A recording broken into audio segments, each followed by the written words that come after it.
Well, we've got a lot to talk about tonight. A lot happened on SmackDown. A lot has happened in WWE over the last week. How many returns have we seen? And debuts.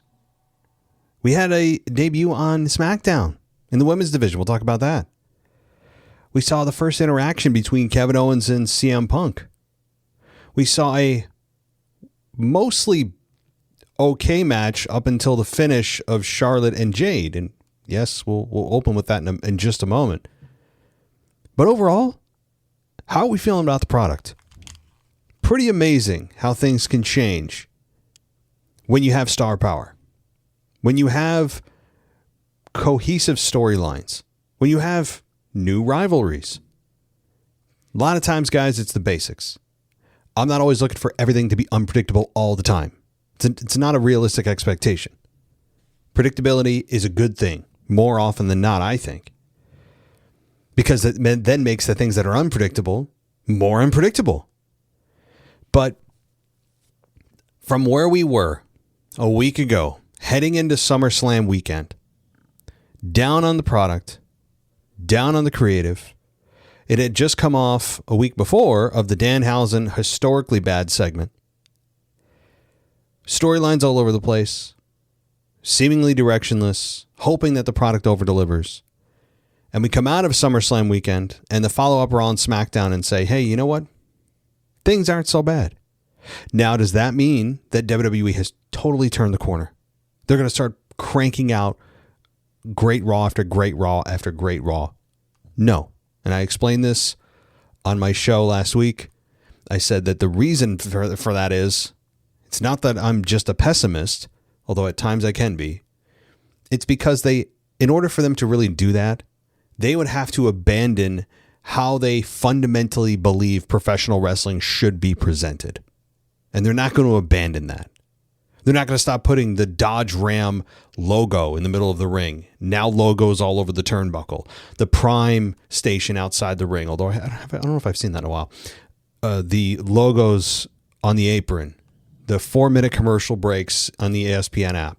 And on and on and on. And the product placement inside of professional wrestling matches after the Chad Gable celebration with the A&W root beer.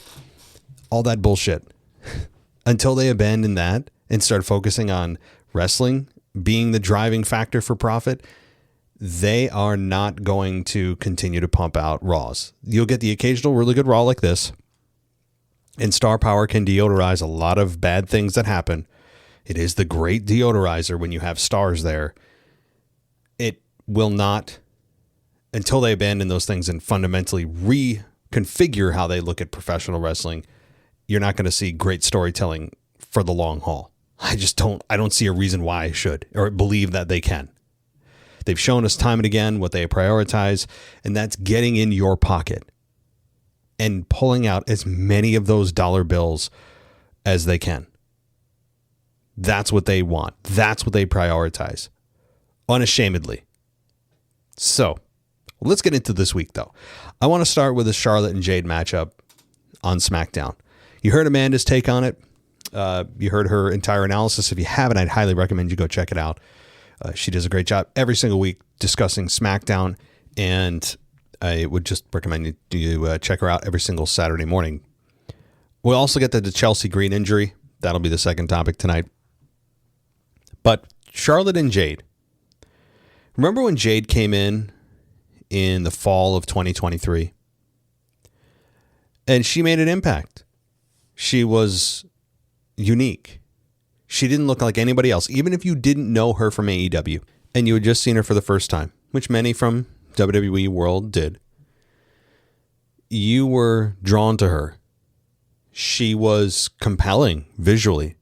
And I don't mean in a sexual way, although there are sexual elements. I mean, she is an attractive woman, I think, but moreover than that, though, her build, her presence, her overall look were one of a kind and still are. And if you remember the introduction of her, she was going around to some big stars at the time. And one of those interactions that didn't lead to anything at the time was Charlotte Flair. And you were thinking to yourself, hey, this could really lead to something. And the same with Bianca Belair. Now, we haven't got the Bianca Belair piece of it yet after she comes back when she's done being a mom. Hopefully, if that happens, we'll get that matchup. But Charlotte was towards the top of the list for a lot of people in terms of the fantasy matchups with Jade. And we got it this week. It could have easily been a WrestleMania main event if they built it up and WWE felt that Jade was ready, but clearly they don't. They don't feel she's ready. They gave it away on a SmackDown. It would have been nice to have seen Charlotte and Jade in their parallel careers, and Jade starts to really catch on, and she had her group. That was encouraging that, hey, maybe they're actually going to do something with Jade here that could be significant. She's now the star of her own group. Charlotte has been in a tag team division that has really, I think at this point, sucked the life out of her character. It's reset her in the minds of fans, which is good. Her haircut, I think, is also refreshing. Her alignment with Alexa is and has been very beneficial for her and Alexa as well. But it's been more than time to get her out of it and make her a single star again. And what do? Throw with Jade. And again, I have been a supporter of this matchup, and I've wanted to see it for a while, but with Jade's uneven progress over the last couple of years, this is not surprising the way this match turned out. It felt as if Jade was thinking too much. And Charlotte wasn't super smooth either. She's not totally absolved of some of these botches. And the match, again, was okay. The last two maneuvers, of course, is what really sealed the deal, and it's what you remember the most because it's the finishing sequence, and they really fucked up. And I understand. Not easy to do. Though you try getting in here. But again, I'm not in there. That's not the expectation of me or you or anybody listening that's here to critique the product. See, we pay to watch you guys. That's the trade-off. See, that's how the economy works, right? That's the economy. I don't go into Apple and say, you know what, guys? I'm not going to pay for your product, but here's my opinion on it, and you better do the things I say, even though I'm not going to give you the money. Contrarily, if I go in and I pay for an iPhone, and then it doesn't perform as it should, based on what I paid for it, don't I have the right to complain? I had nothing to do with building the iPhone. I couldn't tell you how to build one. But the expectation is, and the trade-off is, I give you money, you give me the product that you sold me on to spend my money. It should perform as advertised. That's what I think a lot of stars in the company don't understand today because they're super soft and thin-skinned. But I guess I'm not pointing that at anyone specific like Jacob Fatu. But my point about all this, to get all the way around to this match, the finish was a disaster. It was a train wreck. And a lot of it is on Jade. She looked stiff. She didn't look like she was really comfortable in there with Charlotte yet. And it's their first real one-on-one. I get it. But she's been there 3 years now. I think the expectation should be a little bit higher than the result we got. You're in there with one of the best to ever do it. Love her or hate Charlotte, she is. And the maneuver with this, what was it? I don't know. She was going for a power bomb or something, and she over-rotated, and Charlotte fell over her head, and then the natural selection was just horrible. It looked so bad. So that was a train wreck, and again, most of this is on Jade, but I can't totally absolve Charlotte either. But hey, anyway. I'm still a fan of what they're trying to do with Jade, but eventually they're going to have to cut bait. At some point, they're going to have to say, hey, we've given this 3 years now, and we haven't really gotten to where we should be. What are we doing? All right. But let's get into a little bit more SmackDown. And by the way, I'm not advocating that she get fired. I'm just advocating for maybe positioning her in a different place on the card, giving her some work, giving her some reps, maybe cutting her pay. I mean, just to be honest with you, because why should a company overpay for an asset that's not delivering? That goes for everyone on the card, by the way, not just Jade. Everyone. You should get paid what you're worth. End of story. Which is also why, if you guys have seen this, this was, I think, viral last week. For some reason, it went viral. When AJ Lee returned on Unreal, they showed her signing her contract and telling everybody that, well, you know, she feels that she should have gotten paid and get paid the same way her husband does. No. And first of all, she's not worth what her husband's worth. Anybody that says that she is a liar, and they know they're a liar. Nobody can tell me that AJ Lee is worth in dollars what CM Punk is worth in dollars to the industry. So, you know, you say, well, how did she get it? Easy. They knew they were filming Unreal. They saw it as an investment opportunity to show the rest of their audience. See, we believe in women's equal pay, but see, it's equal pay for when you. Well, actually, let me rephrase that. There should just be no equal pay blanket. It's you get paid based on merit and what you're worth. End of story. That's it. That's how you should get paid. You should get paid what they think you're worth. Not just because you happen to be born with specific genitalia that you should get paid the exact same as your counterpart. It's not how it works. Okay? But it did in this case for her, because, as I said, they knew the cameras were rolling. The producers saw it, and TKO saw it as an opportunity to showcase their political, cultural beliefs to the world, and they let AJ have her way. But it's really just nothing more than some feminist boss babe bullshit is all that is. I mean, that's just what it is. Which is the most unappealing. Again, thank God I'm not a single guy. I just say that, like, I'm so glad I'm not single in this current market and crop of women. And men aren't really, there's a lot of problem with men too. Okay, don't get me wrong. There's a lot of issues with some of the men and their total aversion to marriage and everything these days. Like that, I'm not trying to change topics, but I'm just so glad I'm a single guy. The feminist movement is just the most toxic thing to ever really get absorbed into this culture. Okay, so now that I've pissed off some of you, which is, I guess, part of my mission every time I talk, let's get into the injury to Chelsea Green. She has an orbital fracture. I don't have a timetable. I don't know if there is an available timetable. It does seem that this title has a bit of a curse on it right now. I don't know if Danhausen has anything to do with this, because as we know, Rhea has a knee injury. Chelsea Green gets an orbital injury. I don't think they'll strip her of the belt. That would mean we'd have to have an interim champion.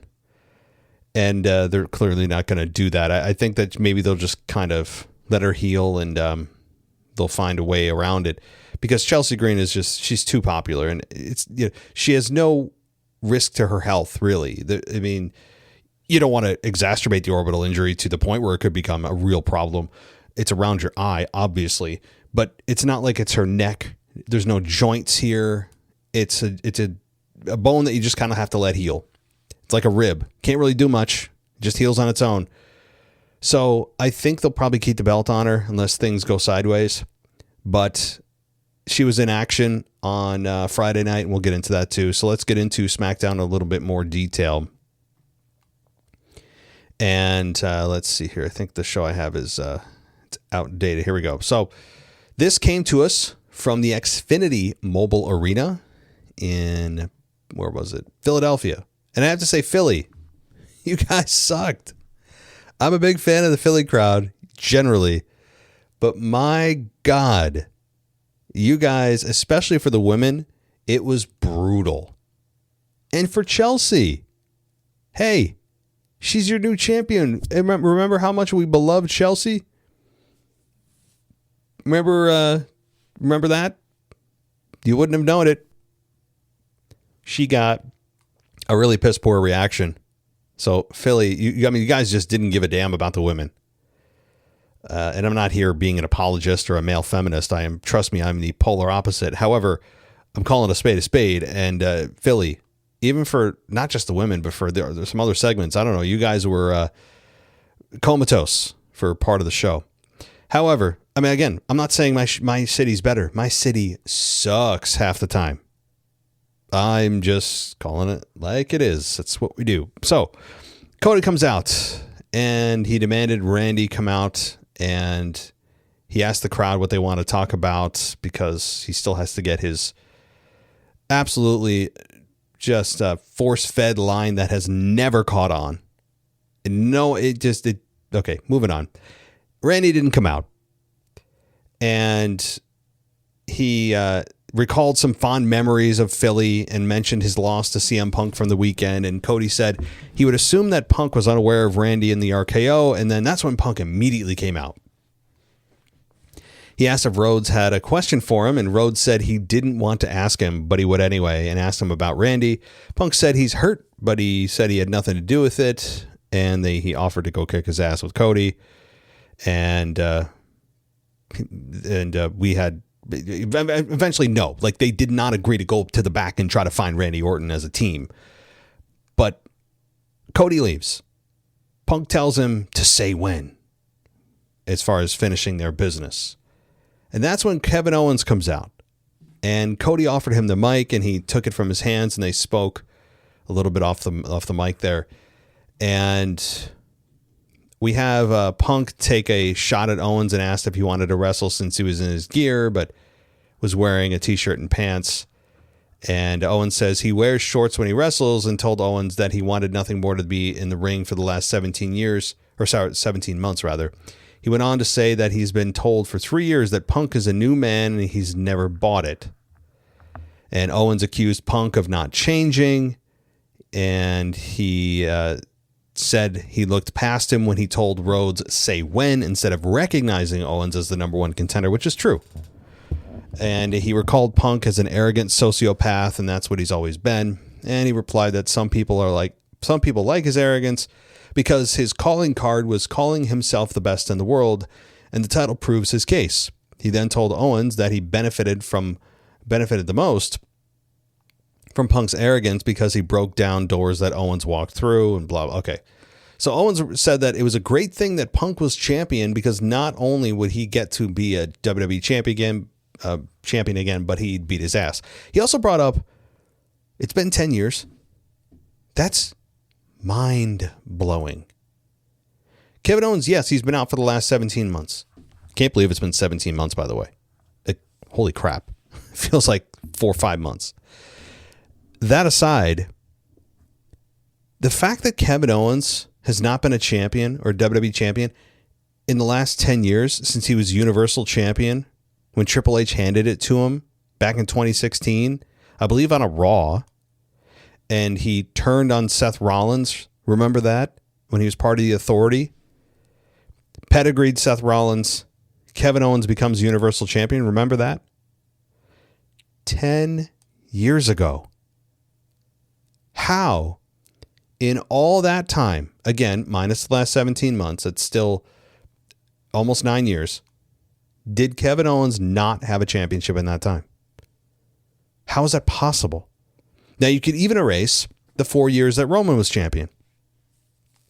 Because they had for a while, Roman Reigns was the unopposed champion. There was no world championship on Raw.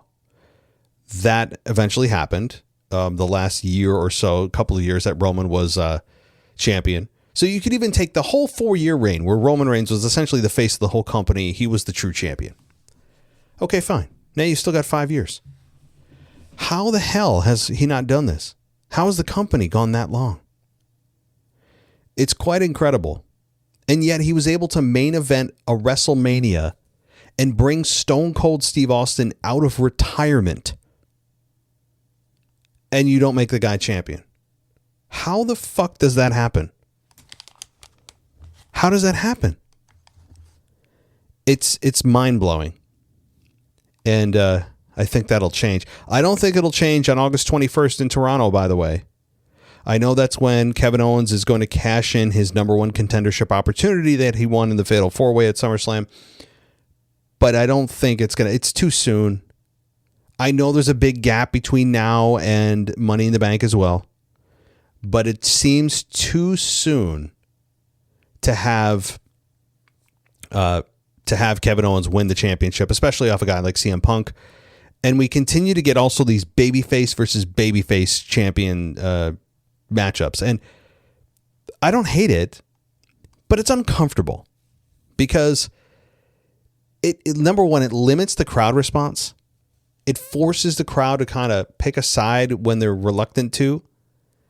There's no clear-cut bad guy, and I don't want to hear the bullshit. Shades of gray, let the crowd decide. Okay, that can happen every once in a while where there's big babyface, but this has been a pattern now. Been a pattern. And I have issues with it. Look, you had Jacob Fatu and Roman Reigns. They were babyface. They didn't really have Jacob truly turn. We still don't know what the fuck Jacob Fatu is. Is he good? Is he bad? We don't know. But that's really kind of throwing him off. You had Cody Rhodes, Randy Orton. And yes, Randy was supposed to be the heel in that matchup heading into WrestleMania, but let's be honest, the crowd was all into Randy. And there was some support over Cody. So that was kind of screwy, and we all know the finish of that. Most recently, Seth Rollins, Roman Reigns in a 30-plus minute matchup. I mean, again, not bad matchups, great brand value, or great brand names, and I get it. It's just been something that it tells you they are out of really good heels. And they're afraid to change anybody. They're afraid to have anybody switch over to the dark side. Now, Cody, in his match or his promo on SmackDown, did talk about how he doesn't have to be the good guy anymore when he was yelling at Randy. A little bit of a nod to, hey, I get it. My character's in need of a change. I don't have to play the good guy anymore. Yeah, maybe. It could also just be a red herring where it's going to lead to nothing. But Cody Rhodes is by far and away the one guy you would want to turn heel. People love Randy. They don't want to boo him. He's one of the last big stars of the Ruthless Aggression era. They don't want to boo him. The RKO is forever over, no matter what Randy does. He could do anything. And Cody is, yes, pun intended, at a crossroads in his career. He's not champion anymore. People don't want him to be champion. His welcome as a babyface has about run out. The crowd reaction is not negative, but it's subdued, which is a big warning sign. And it feels like he's ready to change. I think they're going to finally pull the trigger this year. Between now and WrestleMania 43, I think we'll see it. It's needed. It's so needed for Cody. But that's not what happened this week. We're going to try to stay on track. So, and yet I'm 25 minutes in and barely got through SmackDown. Let's move on. Baron Corbin, Trick Williams for the United States Championship. I'm very sad. Really, the tragedy in this matchup was the fact that Corbin is still carrying around that besmirched, disrespected U.S. Championship, that fashion accessory that Trick Williams turned the United States Championship into. And Baron Corbin and Trick Williams had a 10-minute match that ended with Baron Corbin getting the victory after he hit Trick in the head again with the belt, which I like. It's a nice heel move. You don't see belt shots a ton. And Baron Corbin, as a returning star, does need to make himself feel established again, like he's a threat. And having Trick Williams also lose this way, it's an out for him. But he keeps getting outsmarted by the heel, which is eventually that does make the babyface look like a moron. But Trick Williams has also lost a little bit of steam. So Baron Corbin retaining, yeah, you're not going to have him trade the belt back immediately. That would have been silly. After the match, we had Sami Zayn talk to Nick Aldis. He congratulated him. And when Aldis deferred, Zayn said he screwed him again by adding Owens and Gunther in the 11th hour. And Owens and Zayn had an interaction backstage. And Zayn asked for an apology from Kevin. Kevin actually obliged. I mean, they're still friends, obviously, behind the scenes, and on camera, they seem friendly enough. And Kevin refused to accept help from Sami Zayn for his matchup against Punk. And it ended with Zayn just saying, just because you want the same thing I do doesn't mean I'm going to stop chasing the thing you want. Something along those lines. So fine. Yeah, I mean, we have seen Sami and Kevin many, many times. We saw it in a kind of reduced form in the Fatal 4-Way at SummerSlam. I don't think anyone's going to complain because it's been long enough with these two. If they ever wanted to go back to them for a short time, couple of months, they could easily do that. They're magic in the ring together. Now, if you're a stickler for storyline, I guess, finality, then you would say, well, no, WWE said that this is their final match. This is the last time they'll ever compete in the ring against each other, blah, blah, blah. If you remember that several years ago. And they had a hell of a match. I'm okay with them breaking it. I mean, shit. The amount of things that they just don't follow up on, don't explain, start and don't finish, no follow-up. This is fine. If they ever want to go back to Sami and Kevin, take it from me. If you have dealt with all the crap WWE has dealt you over the last couple of years, this shouldn't bother you. But, okay. Corbin was interviewed backstage. He rejected the idea that his wins over Trick were upsets. And he said he hopes everyone who debuted or doubted him feels stupid right now. And he's telling everyone that Trick will never get his hands on that title again. And said that there was nobody that was going to step to him. And that's when Carmelo Hayes comes in and he jumped Corbin and told him he had a match with him next week for the U.S. title in his hometown. How the hell are people continuing to just get title shots upon their returns? How is this happening? You just come back and you're bestowed with these opportunities. Who's making these decisions? Now, it's a clear, I think, wink to the fans that have been complaining that Carmelo Hayes over the last two major PLEs, WWE, TKO, have elected to keep him out. Not that he was injured or he had a storyline injury. It's they elected to just keep Carmelo Hayes off the card for their two biggest events of the year. So they're saying, well, here, there you go. You want Carmelo? Sure, we'll give him to you in a title match. That's just it's a mirage because we know he's not going to win it. Just like LA Knight on Raw this past week, talking to Roman Reigns.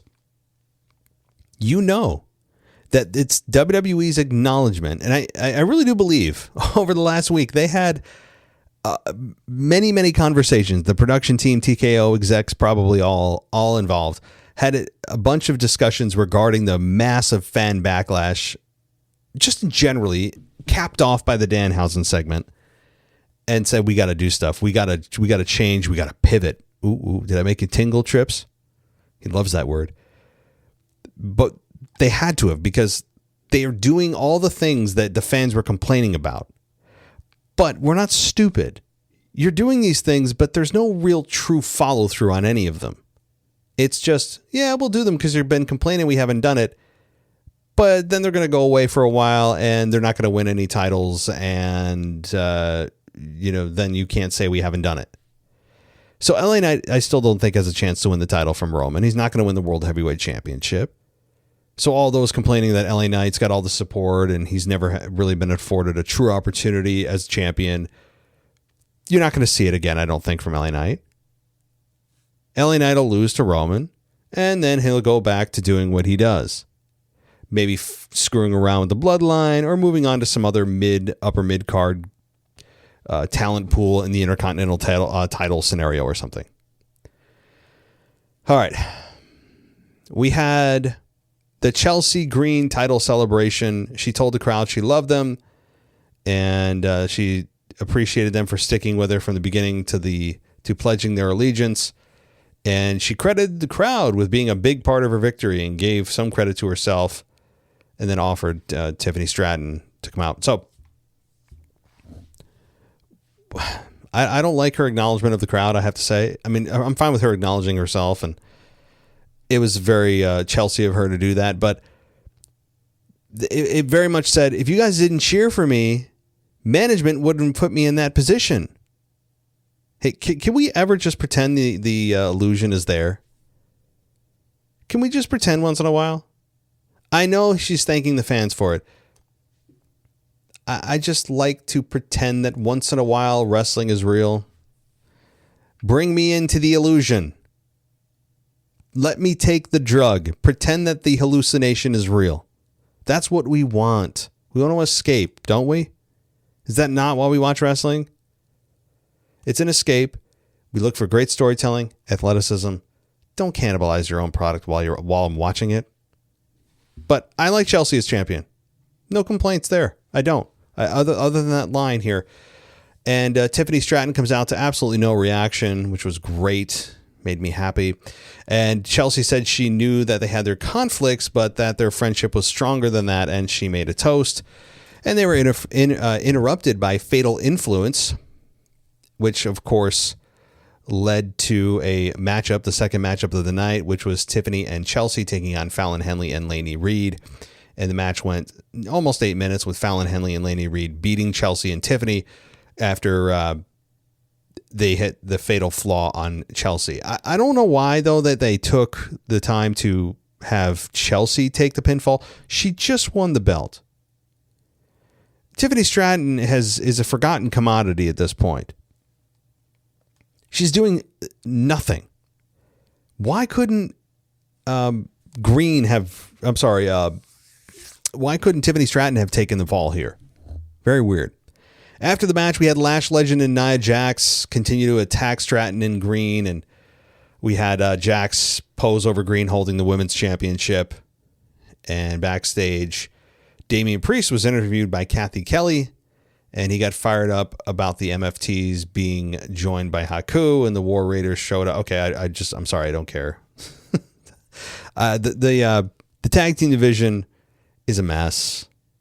It's just a mess. I know we have the War Raiders. That's great.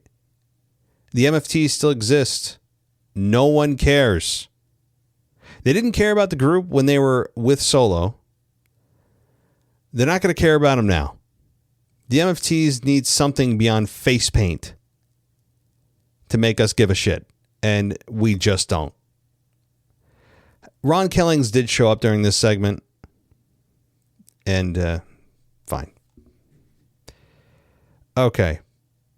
The matchup here, let's see here. We got the third matchup with Jade and Charlotte. I already talked about that, so I won't go too much more into it. But yeah, Charlotte beats Jade in 13 minutes. I will say the analysis here that I'm reading, and it's not mine. It says, tonight was a tough one for Jade in the ring. She struggled quite a bit with taking bumps for Charlotte's offense. She's been much better recently, but this was a rough outing. That's right. Tatum Paxley making her debut here is interesting, and I'm guessing Alexa's reappearing with Lily could indicate we aren't far from a Charlotte and Alexa feud. I don't want it, though. Nobody wants that. Does anybody want Alexa and Charlotte to feud? I don't want it. What are we doing with Lily? That thing's still around? Is it going to wink at me next? Now, Tatum Paxley, good debut. During this matchup, that's the one part I didn't talk about. We did have the lights go out because Alexa, I guess, imbued her magical powers to turn off the lights. And Tatum Paxley appears and did her flying off the top turnbuckle, and she took down B-Fab and Michin because that's all they do, or take bumps. And that's fine. I mean, if you don't know who Tatum Paxley is, I'd recommend you just go and do a little Google search on her. She does have a little bit of a history. She obviously came from NXT. I don't know if that's going to mean that Charlotte and Tatum and Alexa are some kind of trio at this point to take on Fatal Influence. Seems like that's the case now that it's 3-on-3. Then maybe that's where Alexa can turn. I don't want Alexa to turn. I don't want Charlotte to turn. I don't want anyone to turn. Charlotte and Alexa can go their separate ways amicably. We don't need them to have someone turn on the other. I don't think we do. I don't want Charlotte to be a heel. We've seen so much of it and her get booed for so long.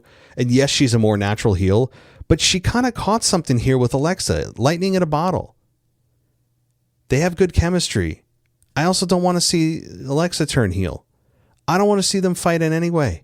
Just go your separate ways. That's my take on that. All right. I didn't get to absolutely everything here on SmackDown. I know I didn't, because I go off on tangents. That's just part of the show structure if you've been here before. But on Raw, I'll give you just the high level results. We had, let's see here. We had the LA Knight and Roman Reigns segment. That was a hot segment opening the show. And again, I don't think anything's going to come of this. You'll have LA Knight get his title match. And given the big gap between now and Money in the Bank, you do have a Saturday night main event. But what's more importantly going to happen is you'll probably see PLE quality, or at least on paper, PLE matches happen on Raw and SmackDown. You're going to see title matches, big title matches. Undisputed WWE World title, I think, will be defended on Raw at some point, because there's such a big gap. Does that mean LA Knight has any chance of winning the championship from Roman? No, I don't think it does. I think Roman Reigns is going to retain, and he probably retains, dare I say, to WrestleMania. Remember, we all wanted this. Did we not all want this? Roman Reigns is champion again? And then Roman Reigns said on the post show when he won it, well, I'll be around all summer. Oh, except for June. And then after that, probably like every 3 Raws. So welcome back to your absentee champion. We've missed you. One comment on Roman Reigns that's making the rounds. And it made the rounds from Eric Bischoff, who said that Roman Reigns was mid. Didn't really do anything for him. And also Conrad Thompson, who said that Roman Reigns is one of the most overrated main event stars in the history of the company. You know, I enjoy both of those men. Very successful shows. So I'm not attacking them personally at all. This is just based on their opinion of Roman Reigns, and that's it. So first of all, yes, I listen to their shows. They're very good. But this is just a bad take. I understand what they're saying, that he's just a machine creation. But you can't manufacture connection with the fans. You can't. I will admit, and I was a big advocate of not pushing Roman Reigns as the big dog. Yet Vince did it without hesitation for 7 years. And it was horrific. And it was embarrassing generally. And it was frustrating as hell watching him push the big dog through suffer and succotash and winning every main event and winning the Rumble, and he couldn't cut a promo, and all the rest of it. All through the I declare for the Royal Rumble. All those flubbed promos. Pushed through it. Said, no, fuck you guys. I know better than you. We're pushing Roman.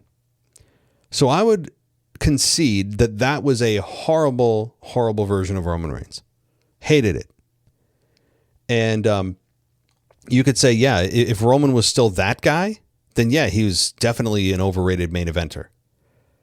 But see, you cannot falsify connection. Once he transferred himself into the tribal chief, which I think was COVID gave us the tribal chief. I don't know if he would have been as successful as he is without COVID, because not COVID caused it, but it allowed Roman to be in a scenario that he didn't have a live crowd to work off of, or maybe get hesitant or gun shy about continuing with it. Maybe we don't know what the crowd in person would have done if Roman didn't do what he did during the pandemic with nobody there. Remember, that happened during the pandemic. So once he transformed into the tribal chief, put Paul Heyman by his side, things changed. Everything changed. He felt like he was in a natural role.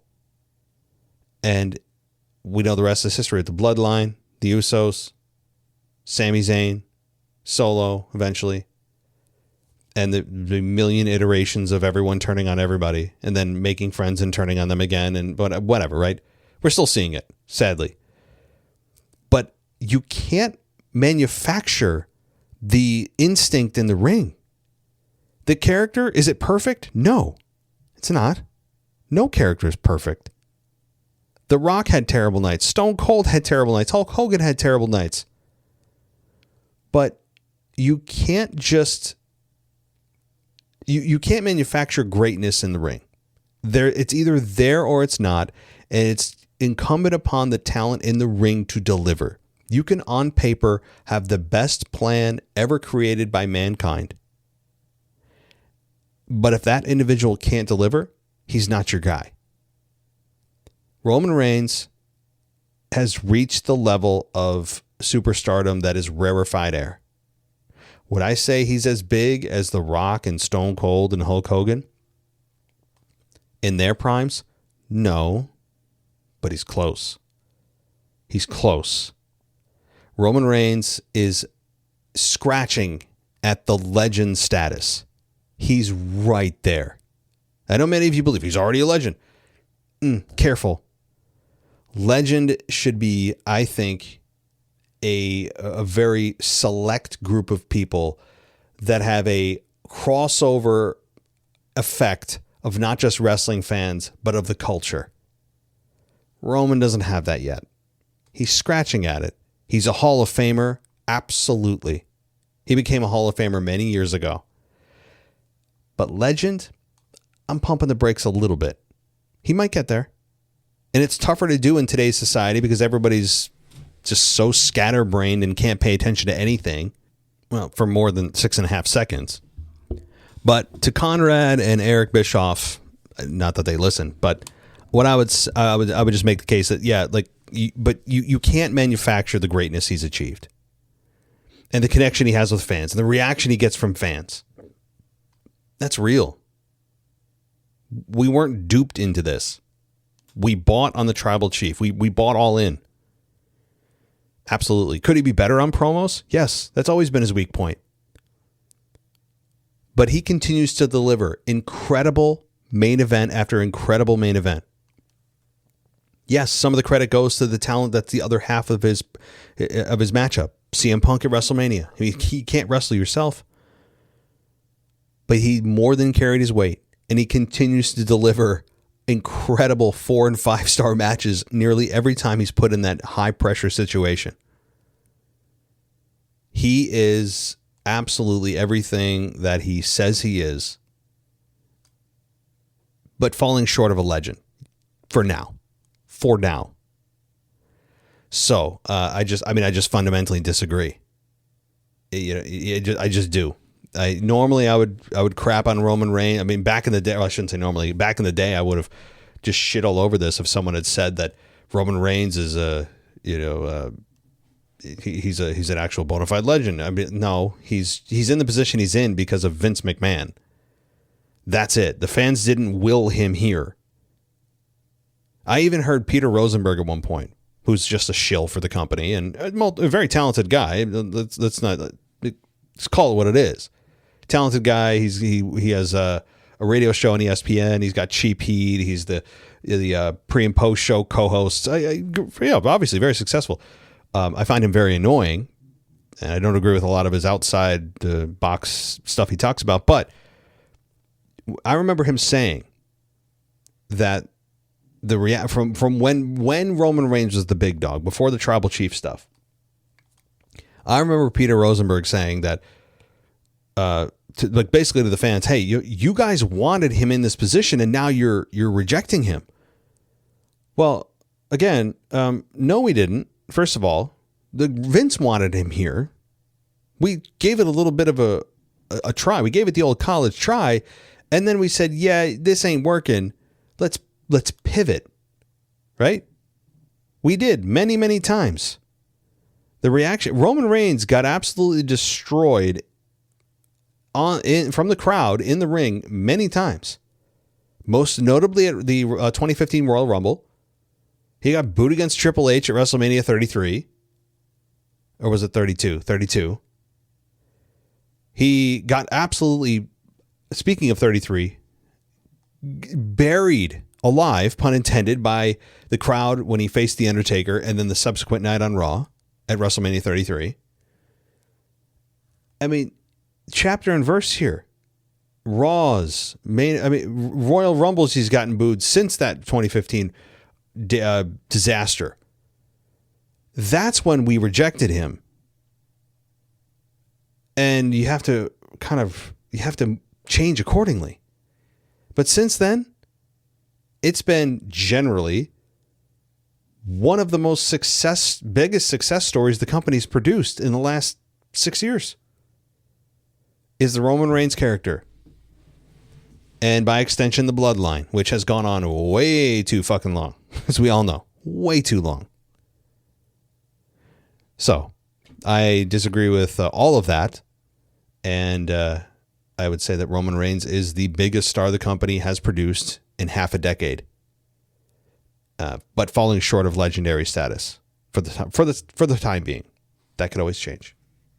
So kind of a weird show tonight, guys. I know I didn't really talk too much about the ins and outs of Raw and SmackDown, but suffice it to say, we've got big stars back. Kevin Owens, Randy Orton. We've got a debut of Tatum Paxley. We have looming out there, Drew McIntyre, somewhere, somehow. I think he's very close to returning. We've got Becky Lynch back on Raw. I didn't really talk about her. She returned on Raw. She's targeting Liv, but Raquel's in the way. And we'll see what happens with that. So, hell of a last 7 days in wrestling. Like I said, to open the show, it's amazing what star power can do for your overall feeling of the product. So that's it for tonight. And if you guys want to hear more like this, well, head on over to my the Apple Podcast subscription. You can hit the button there. You can head on over to Spotify if you didn't already. You can give us a 5-star rating, or you can give us a 1-star rating if you think we suck, which, hey, you do what you, boo. Whatever you think this show deserves, go ahead and do that. I'm all for it. I'm all for honesty. And then head on over to X if you want to follow me there. My video that I put out there about Jacob Fatu, it's north of 30K at this point, getting way more attention than I thought it would, but I stand by it. If anybody thinks I'm going to back down or feel ashamed or apologize, you are listening to the wrong guy. I'll tell you that right now. You are on the wrong channel. But I appreciate all of you that do listen and support the show, and I will be back in a couple days with your Monday Night Raw review. If you want to go ad-free, patreon.com/WWE podcast. Take care.